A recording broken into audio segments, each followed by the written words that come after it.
நேத்ரா வந்த உடனே பார்த்தீங்கன்னா, ஈவினிங் ஸ்நாக்ஸ் வேணும்னு கேட்டா, பருப்பு ஊற வைக்காம ஈஸியான ஒரு வடை 10 நிமிஷத்துல பண்ணிடலாம். இது எப்படி பண்றதுன்னு பார்க்கலாங்க.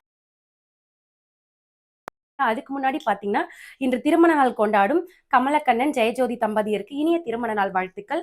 அவங்களுடைய திருமண நாள் அன்னைக்கே பார்த்தீங்கன்னா, அவங்களுக்கு ஒரு பெண் குழந்தை பொறந்திருக்காங்க. அவங்களுக்கும் இன்னைக்கு பர்த்டேங்க. கோமதி ராஜேஷ் அவர்களுக்கு இனிய பிறந்தநாள் வாழ்த்துக்கள். வாழ்க வளமுடன்மா. அவங்களுடைய ஃப்ரெண்டுக்கும் பர்த்டேவா சத்யா சுகுமாரன் அவர்களுக்கும் இனிய பிறந்தநாள் வாழ்த்துக்கள். வாழ்க வளமுடன். இது எப்படி பண்றதுன்னு பார்க்கலாம் வாங்க.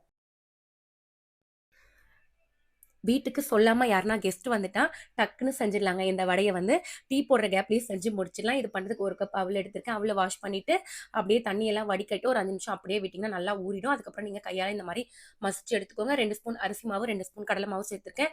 இந்த அரிசி மாவும் கடலை மாவும் இல்லைன்னா இட்லி மாவு வந்து ஒரு குழிக்கரண்டி அளவு சேர்த்துக்கோங்க. பொடியாக கட் பண்ண 2 வெங்காயம், 2 பச்சை மிளகாய், ஒரு துண்டு இஞ்சி பொடியாக கட் பண்ணி சேர்த்துருக்கேன். மிளகு வந்து ஒன்றும் பாதியமாக தட்டி சேர்த்துருக்கேன். 1/2 ஸ்பூன் சோம்பு, தேவையான அளவு உப்பு, கருவேப்பிலை மல்லிலாம் சேர்த்து நல்லா மிக்ஸ் பண்ணிவிட்டு இந்த மாதிரி வடையாக நம்ம தட்டி எடுத்து அப்படியே எல்லாத்தையும் எடுத்து வச்சிடலாங்க.